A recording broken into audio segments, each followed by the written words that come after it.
Bismillahirrahmanirrahim. Assalamualaikum warahmatullahi wabarakatuh. Alhamdulillahi rabbil alamin wa bihi nasta'in ala umuri dunya waddin.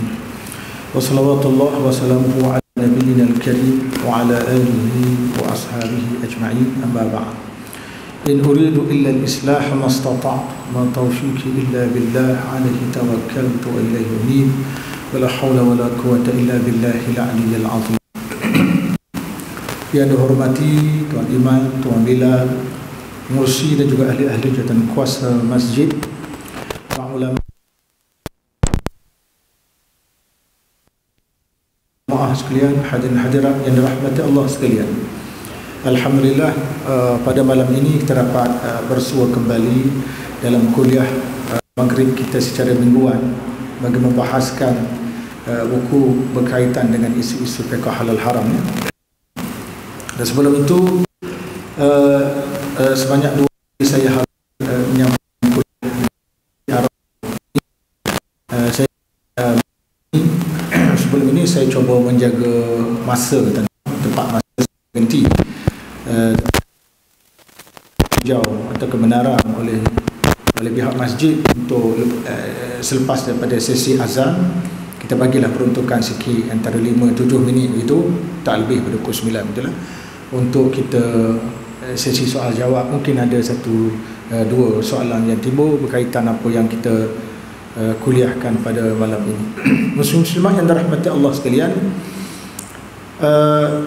kita akan kupas pada malam ini tuan-tuan tentang cara untuk membebaskan diri daripada perkara yang haram. Cara membebaskan diri daripada perkara yang haram pada muka surat yang ke-15. Sebelum itu, kali terakhir kita bincang tentang kewajipan bertanya perkara, sesuatu perkara, kalau perkara haram ke perkara halal. Jadi kita dah kupas bahawa kalau kita merasa ragu tentang satu perkara itu halal haram, elok kita tanya. Tapi kalau kita tidak ragu, tak payah bertanya. Jadi ragu ni termasuklah kawasan-kawasan yang mana kita tengok kawasan tu lebih ramai bukan Islam berbanding Islam. Elok kita tanya. Namun tuan-tuan, di sana ada satu petanda sekarang ini, iaitu istilah halal. Jadi istilah halal ni telah pun dikeluarkan oleh pihak JAKIM. Artinya kalau ada betul-betul tanda halal dikeluarkan pihak JAKIM, maka kita tak perlu risau, memang betul adalah halal. Kecuali kalau tanda halal tadi telah disalahguna oleh pihak berkenaan. Misal kita tempoh untuk penguasaan tanda halal oleh syarikat berkenaan tu telah habis dah, tetapi dia masih lagi menggunakan tanda halal, itu kita kena tengoklah. Bagi saya, dari sudut adanya logo JAKIM, bukan saja JAKIM tuan-tuan, kita pergi ke Thailand pun dia ada logo halal dia, di China pun ada logo halal dia, di Australia pun ada logo halal. Dunia sekarang dah cuba mendekati perkara halal. Bahkan kalau kita kaji sekarang, antara negara dunia yang paling banyak menghasilkan produk-produk halal ialah negara Thailand. Bukan negara kita, bukan negara-negara Islam, negara halalan. Thailand adalah sebuah negara tidak Islam, tapi dia adalah pengeluar hak halal yang terbesar di dunia, Thailand.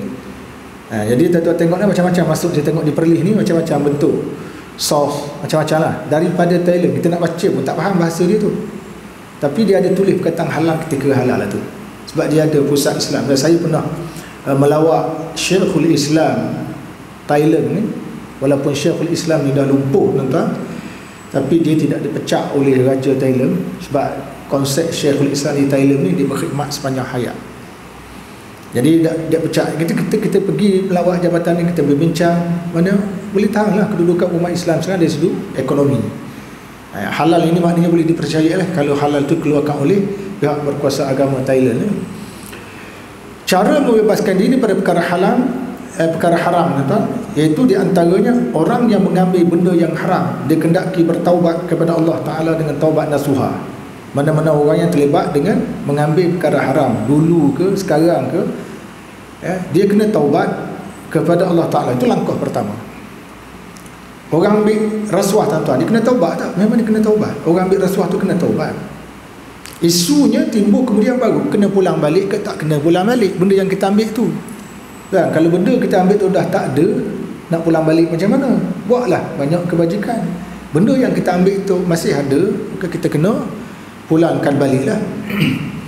Firman Allah Ta'ala, ya ayyuhalladzina amanu tubu ila Allahi taubatan nasuha asa rabbukum an yukaffira ankum sayiatikum wa yudkhilakum jannatin tajri min tahtiha al-anhar yawma la yukhzillahu an-nabiy walladzina amanu ma'ah nuruhum yas'a baina aydihim wa bi aymanihim yaquluna rabbana atmil lana nurana waghfir lana innaka ala kulli syai'in qadir.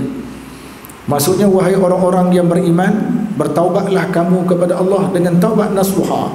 Mudah-mudahan Tuhan kamu akan menghapuskan kesalahan-kesalahan kamu dan memasukkan kamu ke dalam syurga yang mengalir di bawahnya beberapa sungai. Pada hari Allah tidak akan menghina Nabi dan orang-orang yang beriman bersama-sama dengannya. Cahaya iman dan amal saleh mereka bergerak cepat di hadapan mereka dan di sebelah kanan mereka semasa mereka berjalan. Mereka berkata ketika orang-orang munafik meraba-raba dalam gelap gelita, wahai Tuhan kami, sempurnakanlah kami cahaya kami dan limpahkanlah keampunan kepada kami, sesungguhnya Engkau Maha Kuasa atas tiap-tiap sesuatu. Dalam surah At-Tahrim ayat yang ke-8, tuan-tuan. Jadi mula-mula ayat ini sekali dah dijelaskan perkataan ya ayyuhallazina amanu, wahai orang yang beriman. Dia tak kata ya ayyuhallazina kafaru, tak. Ya ayyuhallazina fasaqu, tak. Wahai orang yang beriman. Ayat ni dia tak kata wahai orang kafir. Patut orang kafir yang taubat. Dia tak kata wahai orang yang fasik. Orang fasik patut bertaubat. Orang beriman taubat apa? Memang dia beriman dah. Sebab apa, tuan-tuan? Walaupun kita telah beriman, tapi di sana mungkin ada perkara yang kita lakukan salah menurut syarak dan dikira maksiat di sisi Allah Ta'ala, tapi kita tak sedar. Sebab itu disuruh kita bertaubat kepada Allah dengan taubat nasuha. Dengan taubat nasuha, iaitu taubat yang berbentuk tidak akan kembali lagi melakukan kemaksiatan untuk kali kedua, ketiga dan seterusnya. Atau dengan lain bahasa, taubat nasuha adalah taubat yang bersungguh, bukan taubat yang palsu. Ataupun dalam negeri saya dia panggil taubat sambal belacang. Ya, taubat sambal belacang ni, tuan-tuan, sambal belacang tu kan pedas. Tahu makan pedas, taubat tak nak makan. Makan pula kali kedua, pedas, taubat tak nak makan. Itu dipanggil taubat status sama belacang. Muslimin muslimat yang dirahmati Allah sekalian, taubat nasuha ada 3 perkara. Pertama, menyesal atas maksiat yang lalu. Kedua, berhenti melakukan maksiat serta-merta. Menyesal tu menyesal sungguh-sungguh, bukan menyesal menyesal buat-buat, tidak. Berhenti serta-merta. Berhenti serta-merta dan seterusnya berazam tidak akan kembali melakukan di masa akan datang, walaupun kita ada peluang untuk melakukan buat kali kedua, ketiga. Ini dipanggil menyesal, betul-betul menyesal. Maknanya kita telah membina diri kita menjadi satu insan yang baru, bukan insan yang munafik. Munafik ni taubat, lepas tu buat pula taubat. Ini ada unsur-unsur munafik pada diri. Jangan ada unsur munafik. Taubat tak boleh ada unsur nifak. Taubat betul-betul taubat. Taubat kena buat serius, tuan-tuan. Sebab kita nak masuk syurga ni serius. Bukan kita nak masuk syurga main-main. Syurga tu serius. Maka kita buat amalan pun serius. Selain daripada melakukan taubat nasuha, ada 2 isu berbangkit yang perlu diambil kira, iaitu membezakan antara yang halal dengan yang haram, kemudian mengeluarkan yang haram. Arti kalau kita punya harta, ada lagi dia, kita dah taubat tadi. Langkah pertama kena taubat. Lepas tu harta tu ada lagi kat rumah kita, campur aduk antara yang halal dengan haram. Maka langkah seterusnya ialah kita kena keluarkan yang haram. Nak pisah antara harta tadi, keluarkan yang haram tu, beri ke orang haram tu. Suruh pada tuan dia balik. Kalau tuan dia tak ada, suruh kepada kaum kerabat dia, waris dia lah. Kalau tak ada sangat, suruh kepada pihak masjid untuk membeli pihak masjid menggunakan sebagai dana awam untuk dibelanjakan untuk kepentingan masjid lah, itu boleh. Sebahagian pada ulama mengatakan boleh diserahkan kepada fakir miskin. Ada juga mengatakan boleh diserah untuk membuat jalan, buat jalan raya dan sebagainya. Setahu saya di Perlis kita ada tabung baraah. Duit haram boleh diletakkan sebuah tabung oleh kerajaan, dan kerajaan boleh menggunakan tabung tadi untuk dia panggil keperluan masyarakat awam seperti jalan raya dan sebagainya. Tapi untuk urusan masjid itu tak boleh lah. Dalam fatwa yang dibuat oleh Syekh Muhammad Taqi Usmani, seorang mufti Pakistan, dia kata boleh kita keluarkan pada fakir miskin kerana duit itu haram bagi kita, halal bagi fakir miskin. Kerana dia ambil itu, dia ada hak dia. Kita bagi itu lain. Kita tak boleh pegang harta tu. Macam kita kata duit riba daripada bank-bank. Dulu saya ingat sama saya budak-budak dulu, atuk saya tuan-tuan masa tu tahun 70-an. Simpan di jabat pos. Bila simpan jabat pos, jabat pos kata ning adalah bunga. Jabat pos kata ini bunga. Jadi atuk saya kata tak nak ambil. Atuk saya kata lah tak nak ambil tahun 70-an. Masa tu belum kita ada bank Islam. Tak nak ambil. Bila tak ambil tak kata apalah pegawai tu. Pegawai tu kata ni hak wajib. Wajib kata tak ambil sebab ini bunga. Tak nak dia kata. Ini bunga. Jadi tuan-tuan, bila kita rujuk pada pandangan fuqaha kita, tak ada masalah kita mengambil wang riba atau bunga tadi dengan syarat kita ambil itu bukan untuk kita makan. Ambil supaya wang tadi tidak digunakan oleh pihak bank atau mana-mana musuh Islam. Kalau kita tak ambil, dia ambil. Walaupun jumlah tak ambil itu RM20, tapi dia ambil oleh kerana ramai tak ambil, 1000 orang tak ambil, RM20 kali 1000 orang berapa? Duit itu pula dia ambil oleh pihak bank, dia beri kepada siapa? Kalau dia beri kepada Zionis guna untuk beli senjata, dia tembak kepala sahabat kita di Palestin. Nak buat macam tu? Lebih baik kita ambil. Tapi ambil duit itu bukan kerangka untuk makan. Ambil, kata ulama, ambil duit itu tuan-tuan, kata Syekh Qal'ah Haji, ini pakar ekonomi Islam. Kita ambil duit itu, dia ibarat arang yang sedang membar. Kalau kita pegang, terbakar tangan kita. Terbakar tangan kita, diibaratkan begitu. Kita serahkan pada orang lain. Halal untuk dia, haram untuk kita. Halal untuk dia, haram untuk kita. Misalnya orang yang bertaubat tetapi pada tangannya terdapat harta yang bercampur di antara halal dan haram. Urusannya mudah sahaja, iaitu wajib membezakan wang haram dengan yang halal, kemudian mengeluarkan yang haram.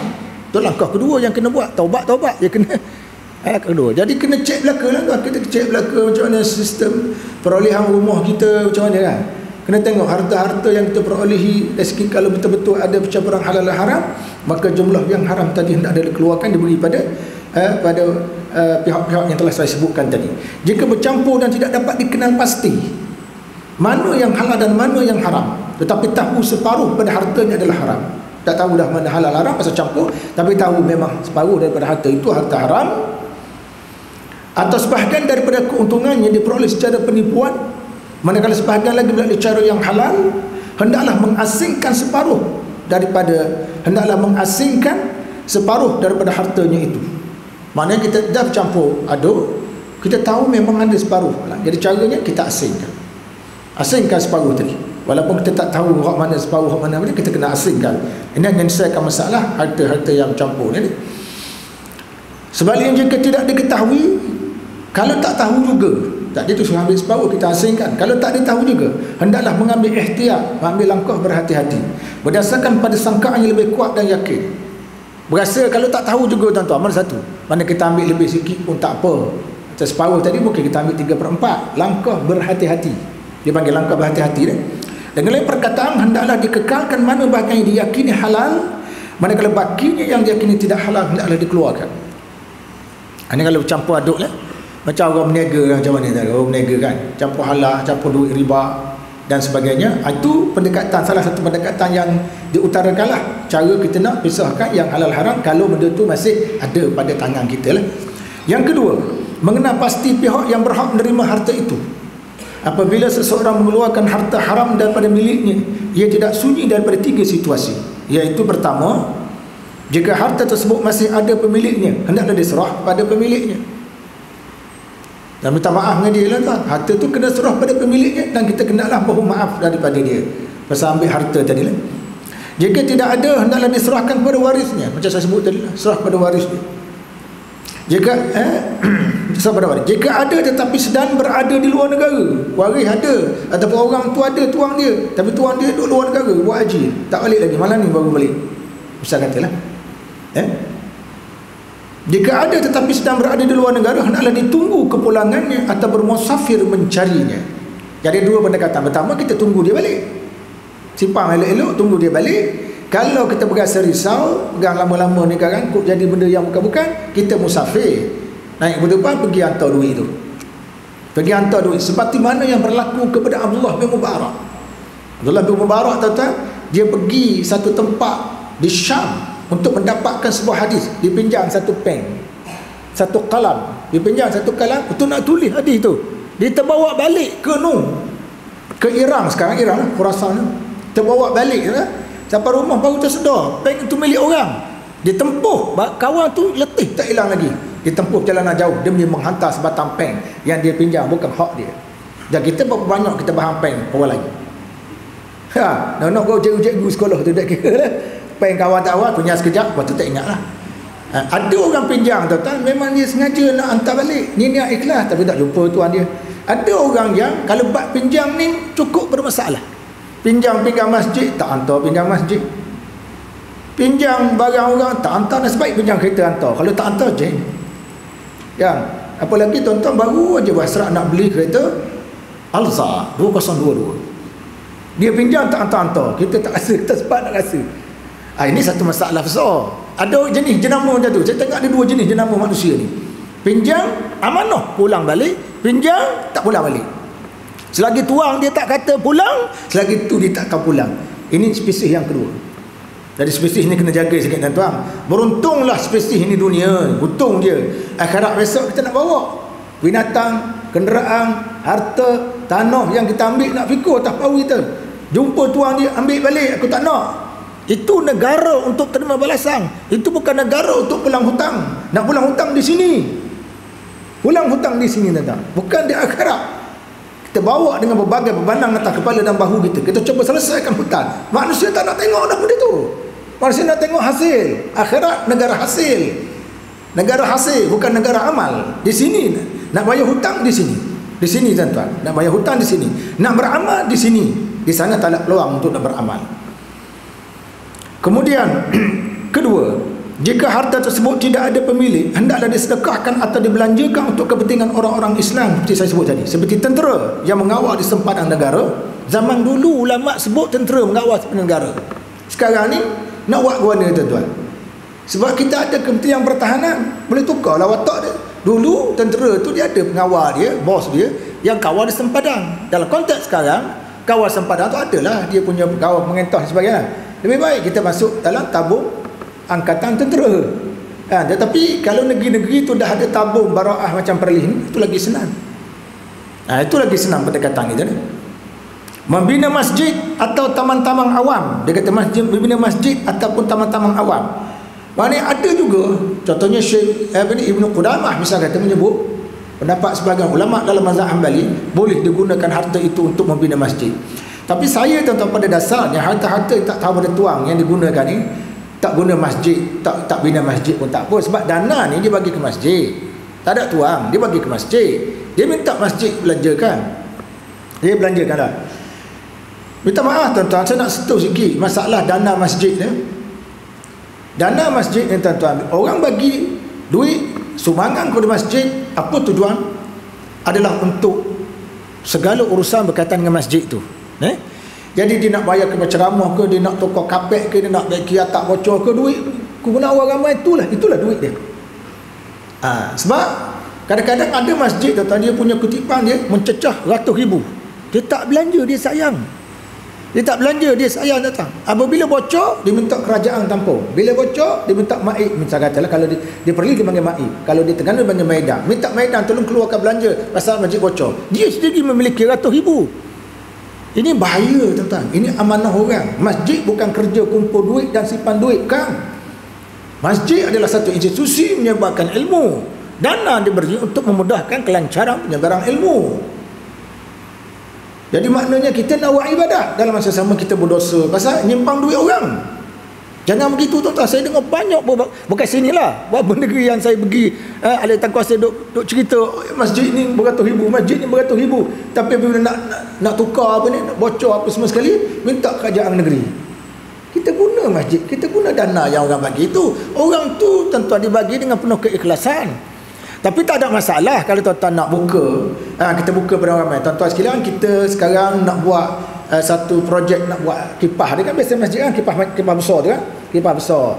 Kita akan keluar, masjid akan keluarkan 30,000. Kipah ni harganya 100,000 misal katalah. Masjid akan keluarkan 30,000. Sekiranya tuan-tuan ada hasrat nak menderma, boleh, tak ada apa-apa. Sebab ada juga ahli jemaah ni, dia kata masjid ni kita pun nak derma juga. Cakaplah sikit apa-apa orang yang dia buat, kita nak sumbang. Ada juga ahli jemaah yang macam tu. Okey je, tak ada apa-apa. Tapi yang saya sebut asas tadi ialah jangan masjid itu jadi bank. Masjid jangan jadi bank. Bank masjid. Ini beratus ribu dana. Ini jadi masalah. Lepas tu kita berbangga, masjid saya, masjid awak ada berapa? Masjid saya ada simpanan 200 ribu. Masjid saya lebih banyak daripada tu, 600 ribu.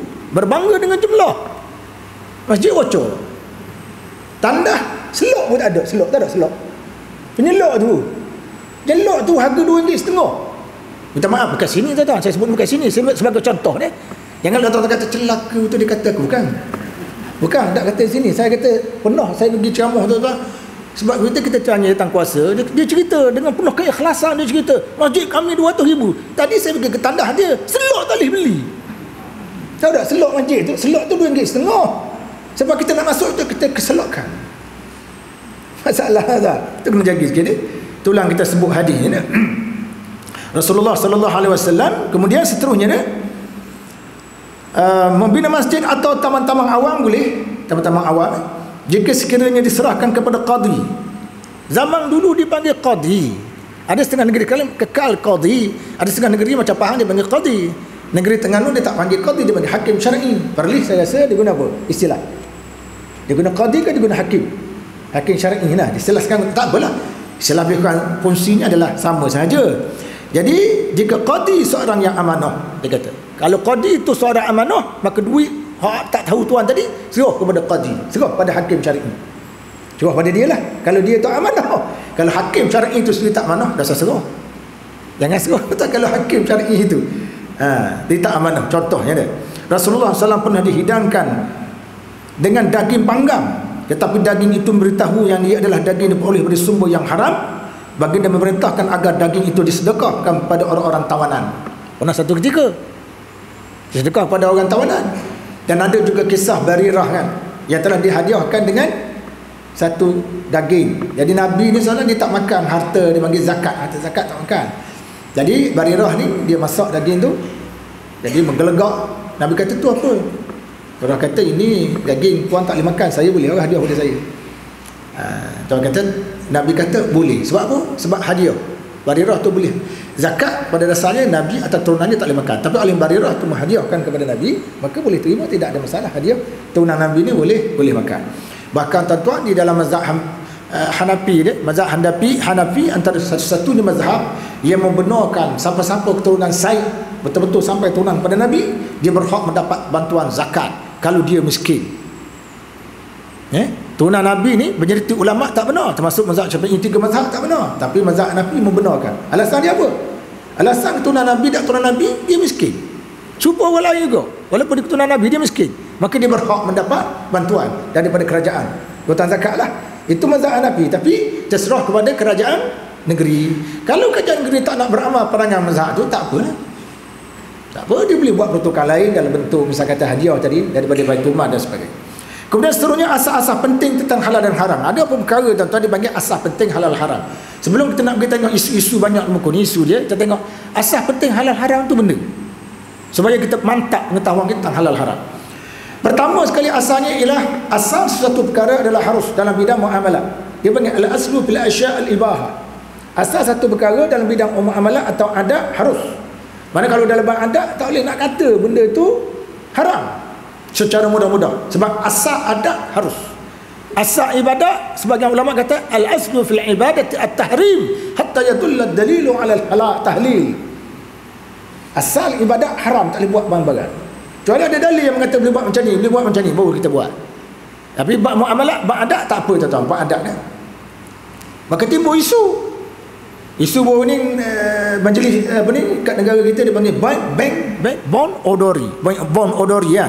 Bon Odori daripada dia panggil kebudayaan Jepun lah, Bon Odori lah. Jadi Bon Odori ni kalau ikut Ustaz Idris sebagai selaku apa ni menteri amanah, menteri yang diamanahkan berkaitan dengan agama ataupun pegang jakin agama kita, dia tak benar. Pulau Pinang pun tak benar. Bertembung dengan pendapat daripada Selangor membenarkan. Macam mana tuan-tuan? Bon Odori dia bukan ibadat, itu kena faham. Bon Odori berkaitan dengan adat. Adat, tetapi kena ingat adat yang kita bincang malam ni adat betul-betul adat. Adat tak bercampur dengan khurafat, tak bercampur dengan tahyul. Kalau dia bercampur dengan tahyul, tu kena tolak. Yang kita bincang adalah konteks tak bercampur. Kalau bercampur tuan-tuan, sebab itu saudara-saudara kita yang beragama Islam di Jepun pun tidak menghadiri majlis Bon Odori itu, dia tak hadir. Cuma di negara kita dibuat di atas nama kebudayaan. Atas dasar apa? Dia kata kita pergi pun tak jejah pun akidah kita. Betul tak jejah tuan-tuan? Macam tuan-tuan tengok orang Cina lah, tak jejah pun akidah kita. Tetapi kena ingat, Islam ni dia mengambil langkah jangan mendekati, walaupun kita tak terpengaruh, walaupun kita tak pengaruh tuan-tuan, tak pengaruh pun benda tu, tapi jangan mendekati. Wala taqrabuz zina, kita tak zina pun, tapi jangan dekat, jangan dekat. Itu jadi dekat ni banyaklah berdua-duaan ya, cakap lengan-lengguk, itu cuma mendekatkan kepada perzinahan. Dasar pokok pertama ditetapkan dalam Islam ialah asal sesuatu yang diciptakan Allah adalah halal dan haram. Tak ada satu pun yang haram kecuali yang terdapat nah yang sahih lagi sarih, yakni sah dan tegas, lagi syarak yang daripada syarak yang mengharamkan. Ada dua isu tuan-tuan. Nak kata haram dia mesti sarih dan sahih. Dia sahih satu, dia sarih. Kalau dia sahih saja dia tidak sarih menunjukkan haram, tak boleh kok. Kalau dia sarih menunjukkan haram tapi dia tak sahih, tak jadi kok. Jadi bukan senang kita nak menjatuhkan satu perkara itu sebagai haram. Nahnya mesti sahih dan sarih, sahih dan sarih. Kalau tidak ada nah yang sahih, sebahagian misal kata yang apa ni misalnya sebahagian hadis lemah atau tidak ada nah yang tegas sarih menunjukkan haram, hal tersebut kekal sebagaimana asalnya, iaitu haruf. Maknanya ada nas batu tapi ia adalah tidak sahih tuan-tuan. Cuma ada sedikit perbahasan ulama. Hadis tak sahih, hadis itu memang tak sahih, tapi hadis itu berbentuk larangan. Macam mana? Nah, kalau kita tengok pada makna hadis tu, dia melarang. Larang kita buat satu perkara, maksiat ke apa, hadis tu tak sahih, boleh amal dah. Sebagian ulama, saya dah sebut dalam buku hadis saya tuan-tuan, sebagian ulama kata hadis tu dalam konteks tu boleh beramal. Pasal apa? Sebab dia menjadikan kita berhati-hati. Dah cukup hati-hati tu je. Kalau nak haram, dia haram mesti cara sahih dan sarih. Tapi untuk mengambil hati-hati, kalau hadis tu dhaif tu boleh dah ambil hati-hati, sikap hati-hati je dengan syarat dhaif sahaja, jangan dhaif jiddan. Kalau dhaif jiddan tak boleh. Jadi dan kita tak boleh nak buat tu sana. Dengan itu setiap sesuatu yang tidak dinaskan oleh syarak tentang pengharamannya, hukumnya adalah halal. Ulama Islam meletakkan dasar kaedah al-aslu fil asya' al-ibahah yang saya baca tadi. Dalilnya adalah firman Allah Ta'ala, huwallazi khalaqa lakum ma fil ardi jami'a thumma istawa ila as-sama'i fasawwahunna sab'a samawat wa huwa bikulli syai'in alim. Dialah Allah yang menjadikan untuk kamu segala yang ada di bumi, kemudian dia menuju dengan kehendaknya ke arah bahang-bahang langit, lalu dijadikan 7 langit dengan sempurna, dan ia maha mengetahui akan tiap-tiap sesuatu. Surah Al-Baqarah ayat 29. Oleh itu ruang perkara haram dalam syariat Islam sebenarnya sangat sempit sekali, dan ruang perkara halal sangat luas. Nas-nah yang sahih lagi sarah dan hal yang berkaitan dengan perkara haram sangat minimum. Sedangkan sesuatu yang tidak ada keterangan tentang halal dan haramnya hendaklah rujuk pada hukum asal, iaitu halal, dan termasuk dalam kategori dimaafkan oleh Allah Subhanahu Wa Taala. Tak ada halangan. Begitu juga tuan-tuan dalam isu yang kadang-kadang kita dengar dalam isu yang berlaku dalam masyarakat, si fulan dituduh. Banyak kita tengok akhir-akhir ni, dituduh zina, dituduh wogo orang. Macam mana kita nak berdepan isu ni? Cara kita nak berdepan, pertama tuan-tuan kena ingat, yang akan memutuskan untuk salah tak salah siapa? Mahkamah. Mahkamah ni yang akan memutuskan salah tak salah adalah mahkamah. Kita bukan mahkamah, cuma kita baca isu tu. Macam mana perlu kita buat? Kita perlu menggunakan konsep tuan-tuan, al-aslu bara'atu dhimmah, asal pada diri seseorang itu bersih daripada sebarang tuduhan. Kena guna tu. Jadi lebih baik nak jalan selamat. Kalau bertanya macam mana isu ni, saya tak berani nak ulah sebab saya tak tahu ni. Tapi kalau mahkamah dah memutuskan, kita boleh. Mahkamah telah memutuskan sekali ulang memang dia ni bersalah. Kalau lagi tak bersalah tuan-tuan, kita tak berani nak cakap. Ini kita bercakap dari kaedah hukum, kaedah hukum. Selagi mahkamah tak kata dia bersalah, kita tak berani nak kata bersalah. Dari segi kita nak memutuskanlah. Dan nak jaga keselamatan, baik kita jangan cakap. Banyak lagi isu lain yang boleh kita cakap. Sebagai contoh ni, kemudian sebenarnya Islam tidak datang untuk merawat orang-orang yang menyeleweng sebagai asas utama. Sebaliknya untuk membimbing orang-orang yang lurus dan mengawal mereka daripada menyeleweng. Sebab apa tuan-tuan? Orang menyeleweng ni sikit aja. Syariat Islam ni dia kawak nak betul hak orang hak betul dah tu hak molek dia. Cara nak ibadat macam mana, cara nak buat haji macam mana cara ni berkeluarga, bernegara, memerintah dan sebagainya. Orang hak molek dah. Hak sikit tu orang-orang tertentu je. Macam kita gini tuan-tuan, kita kata kita sekarang dalam sistem pentadbiran negeri ke sistem negara kan, kita ada polis, kita ada tentera kan, kita ada pegawai bandaran, kita ada ni dia panggil apa ni, pekerja-pekerja majlis pembedaran yang letak samang, kita salah parking tu letak samang kan, apa semua sekalian. Jadi sebelum tu kita ada maklumat daripada pihak kerajaan, ada kerajaan bagi maklumat macam ni, kita ikut. Biasanya kita tak kena samang, kita tak kena tangkap polis, biasanya kita ikut sistem tu. Tapi bila ada insang-insang yang degil, yang mana mereka ni tidak cukup dengan nasihat dan tunjuk ajar, maka polis dan tentera perlu bertindak. Sebab tu manusia dia tuan-tuan, kita jetik kepala dia, dia tak dengar kata. Terik lubang hidung dia, dia tak dengar kata. Manusia ni perlu diajar dengan apa? Dengan peluru. Sebab tu kita ada konsep nasihat, kita ada konsep penjara. Siapa yang duduk dalam penjara tu? Kita tengok ada orang baik ke tak? Banyakkan menjadi tak baiklah. Hak kena penjenah tu soalannya lah. Penjahat-penjahat yang duduk dalam penjara tu orang yang perlu dididik dengan kekuatan peluru. Hak lain tu tak perlu dididik kekuatan peluru, tak ada apa-apa nasihat je tuan. Dia dengar okey je, tak ada masalah. Jadi itu dia kedudukan Islam, dia lebih banyak membentuk orang hak baik-baik ni macam mana nak menguruskan kehidupan ikut neraca Quran dan Sunnah. Hukuman di dalam Islam bukanlah faktor utama dalam merawat jenayah menurut pandangan Islam. Hukum ni tuan-tuan, hukum satu hal dia, hukum kita tak boleh lawan, hukum satu hal. Tetapi dalam masa yang sama dan terutama dia ada sifat dia panggil samahat, toleransi. Pembahagian harta pesaka, selalu saya sebut melepaskan. Bahagian harta pesaka, bila berlaku kematian bapa atau ibu tu, maka asasnya bagilah. Tetapi abang sebagai ketua keluarga mewakili ayah dah meninggal, abang kata tak apalah. Macam mana ada adik semua, kalau kita bagikan harta secara sama rata atas rasa toleransi. Kalau ikut hukum maka saya dapat 2, adik-adik perempuan akan dapat 1 je. Tapi saya tak nak begitu kerana simpati pada adik-adik. Adik-adik ni dalam keadaan miskin, saya gaji besar dah. Sebagai contohlah, kita guna konsep toleransi, boleh atau tidak? Boleh. Tak timbul soal hukum lah di situ. Tuan-tuan, tak timbul soal hukum di situ, timbul soal toleransi. Soal toleransi. Begitu kok dalam soal apa benda ni tuan-tuan, tuntut hutang, dipanggil tuntutan harta sepencarian suami isteri. Tuntutan harta sepencarian. Nak buat tuntutan tu kena naik pada mahkamah. Tetapi kalau sekiranya suami toleransi, awak nak tuntut okey, harta apa awak nak, kita bincang dengan molek. Okey, dia kata harta ni okey, saya sedia bagi. Selesai kes tu, tak payah menerima hukum mahkamah. Selesai di luar mahkamah dia bagi. Sistem diselesaikan melalui luar mahkamah.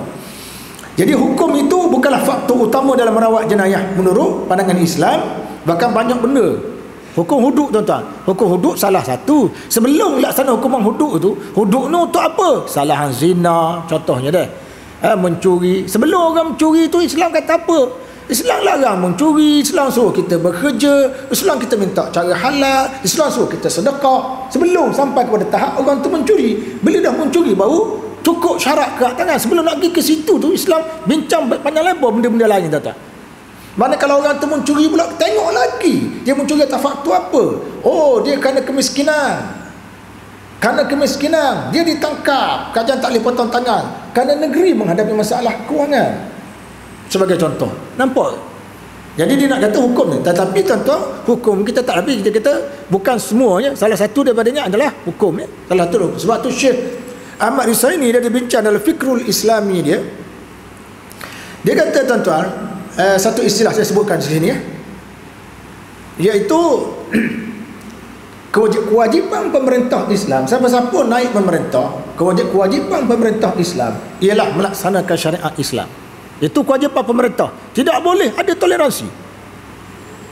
Kena faham konsep. Itu kewajipan pemerintah. Pertama. Yang kedua, apa makna melaksanakan syariat oleh pemerintah tu? Itu kena faham juga.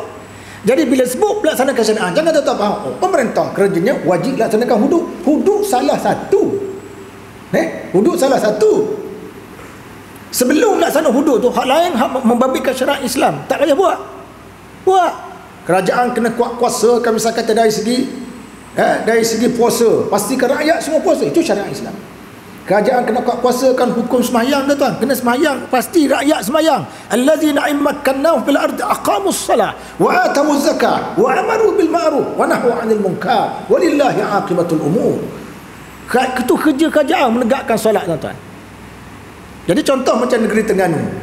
Salah satu cara nak menegakkan solat, negeri kerajaan buat kempen bulan sembahyang. Buat kempen, tuan, bulan sembahyang. Lepas tu bila hari Jumaat tidak dibenarkan berjual beli selama sejam. Selama sejam tak boleh jual beli. Sehingga kan saya pergi, tuan-tuan, kedai Cina. Saya pergi kedai Cina, saya nak beli barang. Cina kata tak boleh. Pasal apa? Bos, kerajaan tak benar. Tak kata apa gitu. Dia sejam tu. Tak ruginya sejam tu. Cina faham di tengah tu. Tak boleh. Pasal apa? Kerajaan marah lah. Tunggu 1 jam lah. Nanti 2,5 masuk lah. Ya, jadi kita hormat dia, Cina tu hormat. Sebab kerja kerajaan kena bentuk persekitaran sembahyang. Bukan kerja kerajaan tu sembahyang saja. Tak, membentuk rakyat persekitaran sembahyang di kalangan rakyat. Jadi rakyat tu pergi ke mana? Wah, saya nak sembahyang. Ya. Jadi semua rumah ibadat, semua masjid, semua surau dihidupkan. Itu kerja kerajaan mewujudkan persekitaran sembahyang tu. Sebab ayat tadi kata allazina immakkannahu fil ardi aqamus salah. Tegak kerajaan, kerja dia, ingat kerajaan bukan kerja dia menunaikan salat. Kerja kerajaan mendirikan salat. Antara mendiri dan menunai benda lain. Antara mendirikan menunai perkara lain, tuan. Menunai sekadar tunai saja, tak tahu konsep. Mendiri ni semua kehendak tuan sembahyang tu dia akan buat. Tu mendirikan sembahyang. Yang ini ditegak oleh Imam Ghazali. Imam Ghazali kata berapa ramai orang tunai sembahyang tetapi dia tidak mendirikan sembahyang. Islam suruh mendirikan sembahyang. Perkataan digunakan aqamus salah wa atawuz zakah. Kena dirikan sembahyang, bukan tunaikan sembahyang saja. Tunai itu bila? Tunai itu bila tuan Allahu Akbar bagi orang tekan lafaz niat, usolli fardhu kaza wa kaza, adaan tunai masa dia nak buat tu. Tetapi konsep mendirikan lebih luas. Saya tengok tuan-tuan usaha mewujudkan apa ni kepahaman sunnah negeri Perlis ni, pada penilaian saya lah agak hebatlah. Dan nanti sehingga mula-mula saya sampai di Perlis, tuan-tuan, daripada Terengganu saya sampai Perlis, saya punya bocong gas saya tu, gas saya dah habis. Ada seorang hamba Allah, saya tanya di mana kedai nak jual gas, kedai jual gas. Saya tanya dia lah, dia pun bagi nombor telefon. Dia kata, tuan boleh beli, boleh telefon nombor ni. Dia bagi nombor telefon tu Cina. Cina di sini lah, Cina kanan. Saya pun cari mana satu Melayu ni. Orang Cina. Saya pun telefon Cina tu, hari saya telefon tu hari Jumaat. Dia telefon Cina pun angkat. Kata nak apa? Saya nak beli gas. Gas saya tak ada. Cina tu kata apa? Minta maaf, saya nak pergi semayang dulu. Saya kata, di Perlis pun Cina semayang. Kamu ingat kamu seorang je semayang? Kami juga semayang. Cuma aku tak semayang Masjid Alwi. Aku semayang masjid kecil, kata dia. Marah. Maknanya kehidupan beragama negeri ni mempengaruhi siapa orang Cina. Dia kata, pasal apa saya tanya tak semayang di Masjid Alwi? Masjid dia banyak orang ramai, tak boleh nak masuk, kata dia. Kita semayang masjid kecil-kecil sudah. Artinya saya duk mikir pasal apa Cina ni cakap ni. Rupanya masjid, maksudnya masjid kecil dia tu lah. Maknanya sembah patung dia tu. Semua tu pekong kecil tu. Saya kata kuat beragama Perlis, siapa Cina pun ikut semua. Kuat juga beragama dia. Bagus jugalah KPKP yang dibuat oleh kerajaan. Muslimin selamat yang dirahmati Allah sekalian. Sikit lagi dah. Nanti bunyi saya akan kita azan. Jadi bahkan Islam memberi tumpuan yang besar kepada usaha menyekat punca-punca yang boleh menyebabkan munculnya jenayah kerana penjagaan lebih baik daripada rawatan. Al-wiqayatu khairu minal ilaj, kata-kata orang Arab, bukan hadis lah. Menjaga itu lebih baik, mengawal itu lebih baik daripada merawat. Mengawal lebih baik daripada merawat. Dalam bidang perubatan pun dia ada, kan, sektor pembasmi penyakit sebelum penyakit itu timbul. Maka kita dalam Islam pun sebelum berlaku jenayah, kita ada akhlak. Yang duk belajar tasawuf, duk belajar fiqh, duk belajar akhlak, duk belajar hadis. Tu semua tu membentuk akhlak belaka sebelum tercetusnya tentang jenayah ni. Muslimin semua yang dirahmati Allah sekalian. Dalam hal ini terdapat sebuah hadis menjelaskan Rasulullah SAW pernah ditanya tentang hukum memakan minyak sapi, keju dan keldai liar. Keldai liar apa tuan? Apa maksud keldai liar? Keldai liar. Keldai. Keldai liar dalam bahasa Arab dipanggil apa? Satu dipanggil himar. Himar ahlik. Himar ahlik itu maknanya keldai kampung. Satu lagi istilah dia, himar wahsy, keldai liar. Dulu di padang Arafah tu ada keldai liar, tapi haram kita tangkap. Pasal kawasan tu kawasan sebagai kawasan yang tanah haram, tak boleh buru kan. Apa makna? Bila kita kaji tuan-tuan, keldai liar ialah kuda belang. Yang lebih tepatnya kuda liar itu adalah kuda belang. Baginda bersabda dalam hadis diriwayatkan menerusi Salman radhiyallahu anhu, al-halal ma ahallallah fi kitabih wal haram ma harramallah fi kitabih wa ma sakata anhu fa huwa mimma afa'an. Perkara halal ialah yang Allah Taala halalkan di dalam kitabnya, dan perkara haram apa saja yang diharamkan di dalam kitabnya. Sedangkan apa yang dia diamkan itu adalah dibolehkan atau disebut sebagai ma'fu'an ataupun benda yang dimaafkan dalam hadis riwayat At-Tirmizi. Hadis ini telah dikomentar oleh beberapa orang ulama, sehingga saya lihat Syekh Qardawi menerima hadis ini dan menilai sebagai hadis yang hasan.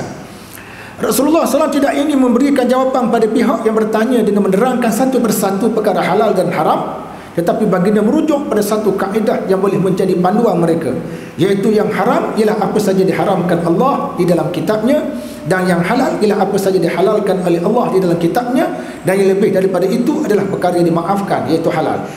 Jadi Nabi SAW tuan-tuan, dia takkanlah semua orang nak tanya Nabi SAW ke bagi masjid, nak tanya semua isu kan. Tapi Nabi nak membentuk satu masyarakat. Masyarakat ni Nabi bagi satu formula, kamu pegang formula ni, kamu balik kampung kamu, bila berlaku satu perkara kamu guna formula ni je, kamu akan berjaya. Nabi nak bentuk satu masyarakat yang berilmu, dia panggil. Jadi tidak kata setiap kali berlaku, ya Rasulullah apa hukum ini, ya Rasulullah apa hukum ini, tak. Rasulullah kata baca kamu satu formula, kamu pakai formula ni, bila kamu berdepang halal haram kamu tengok. Sebab itu tuan-tuan, bila tengok formula ni, apa kena buat? Kena belajar tafsir. Kena belajar tafsir, sebab dalam tafsir tu dah ada. Dalam tafsir itu ada benda yang halal dan ada benda yang haram. Jadi menguasai tafsir itu sangat penting. Kalau tak disebut dalam kitab tu bahawa mafu'an, maka benda itu adalah dimaafkan. Ini formula kan. Jadi formula ni mudah. Sebab tu orang belajar matematik dia ketengahkan formula. Formula itu sangat penting. Rasulullah SAW tidak ingin memberikan jawapan pada pihak tadi. Sabda baginda dalam sebuah hadis yang diriwayatkan menerusi Abu Sa'labah radhiyallahu anhu, inna Allah farada fara'idha fala tudayyi'uha wa hadda hududan fala ta'taduha wa harrama an asya'a fala tantahikuha wa sakata an asya'a rukhsatan lakum laysa binisyan wala fala tabhasu anha. Sesungguhnya Allah Ta'ala mewajibkan beberapa kewajipan, jangan sia-siakannya. Allah Ta'ala menetapkan beberapa batas, jangan langgar. Allah Ta'ala mengharamkan sesuatu, jangan menceroboh. Allah Ta'ala mendiamkan beberapa hal sebagai satu kemudahan kepada anda, sedangkan dia tidak lupa, jangan berbincang tentangnya. Dan jangan bincang yang lebar lah benda dia tu, jadi halal bagi kita lah. Jadi kita ambil berdasarkan hadis ini, kita dapati skop daerah yang dimaafkan oleh syarak melibatkan lapangan yang sangat luas. Sebab benda tuan-tuan kaji, kalau kita tengok benda diharamkan dalam Quran sikit je, benda yang haram banyak jelas, ya. Benda dimaafkan luas.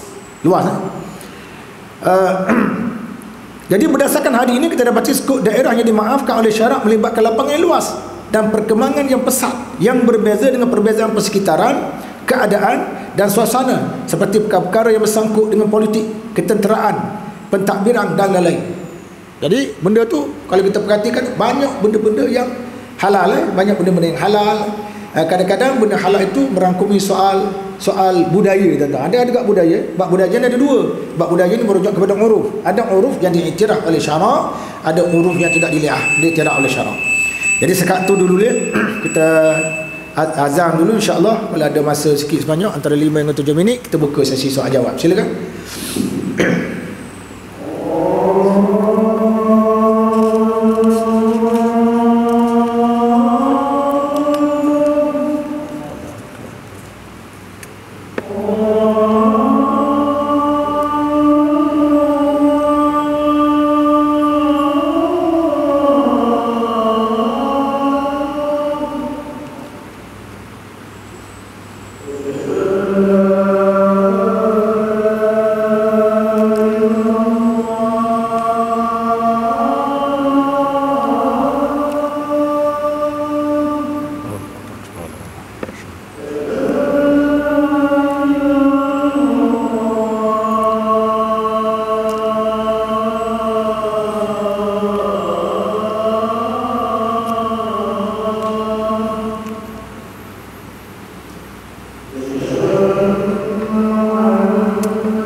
Kita sambung sikit lagi lah kalau ada persoalan timbul kalau ada persoalan pada apa yang saya sebutkan tadi, sila.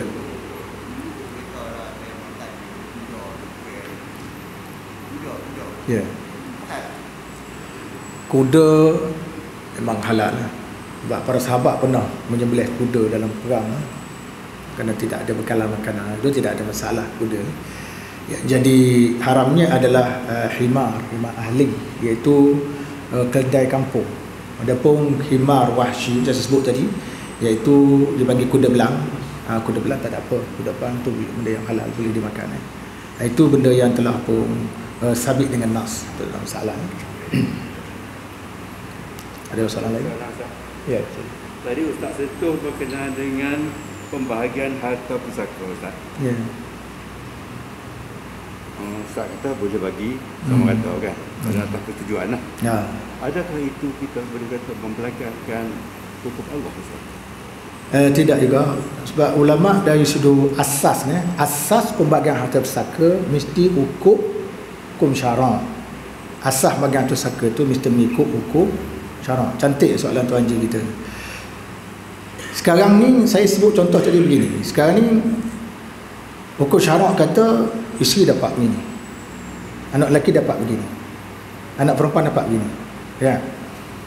Masa nak bagi harta pusaka tu, kalau dah bagi ikut hukum syarak dah bagi. Kemudian lepas tu si abang kata, ini adalah hukum syarak, tapi sekarang ni saya nak minta supaya adik-beradik kita ni halalkan hak masing-masing. Maknanya sekarang ni saya dapat dua. Tapi saya nak halal hak saya tadi, saya nak bagi pada adik saya. Itu konsep yang saya nak jelaskan dalam ceramah saya tu. Saya nak halalkan, nak bagi. Boleh atau tidak dalam toleransi seperti itu? Jawabnya boleh. Kita dah bincang benda ni tuan-tuan dalam beberapa perbincangan masa saya di Universiti Nizar dulu, kita dah bincang dah. Jadi kita kena beza antara perkara asas, perkara asas yang tidak boleh kita toleransi, dengan satu lagi dia panggil toleransi. Kita dah bagi dah sekarang, kita dah bagi, ada yang dapat apa, cuma kita tanya dari segi simpati. Contohnya adik kita ni miskin, siapa sudi nak bagi dia? Seolah-olah macam kita bagi sama rata. Jadi dalam perbincangan yang kita buat tu tak ada masalah dari sudut itu. Asasnya jangan langgar asas. Asasnya adalah mengikut sistem saka. Tapi kalau kita nak guna kaedah saya sebutkan tadi, itu adalah diharuskan. Tapi dia bukan dasar. Dia bukan dasar. Dia bukan dasar. Maknanya kalau si abang tu berdepan dengan harta tadi, dia kena jelas lah. Saya dapat macam ni, kita dah jumpa terojok kepada dia panggil pegawai pesaka kecil di Jabatan Tanah, dia akan jelas. Awak dapat ni, ada orang ni. Kita tanya, Ustaz, saya dapat macam ni, saya dapat ni. Walaupun saya sebagai abang, saya nak beri hak saya pada adik saya. Ni adik saya nombor 2 nak beri pada adik ni. Tak ada masalah. Itu saya panggil toleransi. Toleransi itu berkaitan dengan hibah. Cantik soalan ni tanya oleh Tuan Haji tadi. Ada soalan lain? Silakan.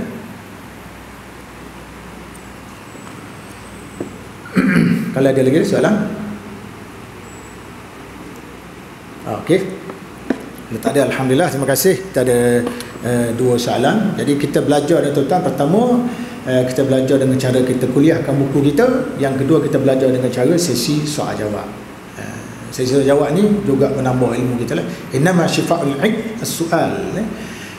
Perkara yang boleh menyembuh penyakit kejahilan kita tu adalah bersoal jawab. Ya, sekadar itu saja dah. Wallahu a'lam. Ya, sila.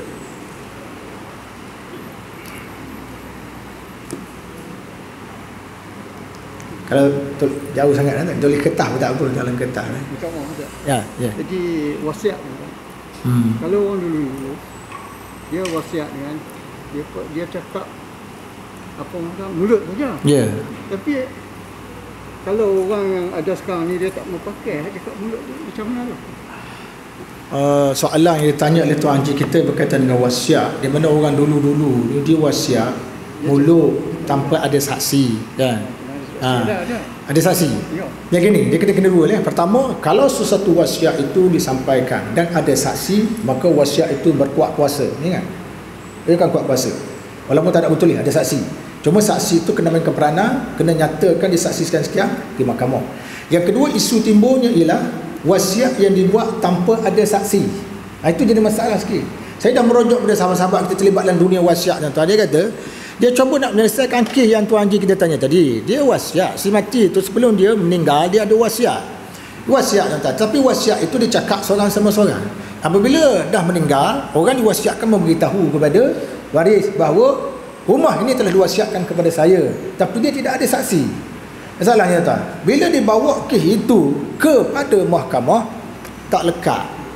Pasal apa? Pasal dunia sekarang hendakkan saksi. Kalau tidak ada saksi, dia nak kenyataan bertulis. Jadi kalau tak ada bertulis, tak boleh nak jadilah.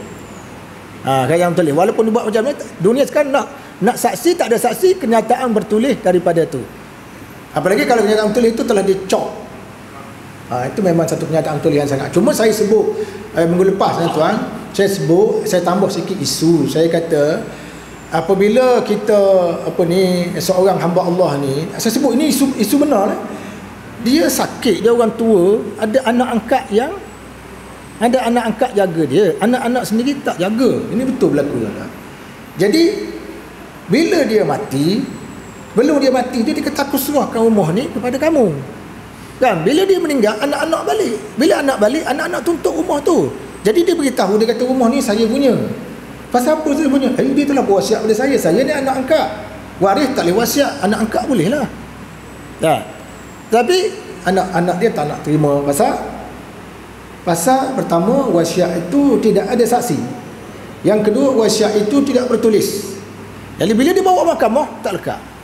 Cuma satu lagi unsur yang saya sebut tadi tuan-tuan, walaupun benda tu tak lekat, walaupun benda tu tak kena di mahkamah, pasal tak cukup bersedia, saya cadangkanlah kepada anak-anak keluarga tu, anak-anak keluarga tu, di mana toleransi kita sebagai manusia. Aspek tu saya nak tekan. Dan dia jaga mak kita kan. Kenapa kita tak boleh toleransi sikit kepada dia, beri sikit, tak banyak pun, kurang-kurang 1/3 misal kata. Contoh itu yang. Lepas tu kita kena, lepas tu saya kata tadi, kita campurkan sikit hukum satu, toleransi pun ada sikit kalau boleh. Itu jawapan saya. Mudah-mudahan dapat memberi jawapan yang baik. Jadi sekadar itulah yang dapat kita bersama ni. InsyaAllah kita akan jumpa lagi pada minggu akan datang. Yang baik daripada Allah, yang kurang daripada kelemahan diri saya sendiri. Aqulu qawli hadza wa astaghfirullahal azim li wa lakum. Wassalamualaikum warahmatullahi wabarakatuh.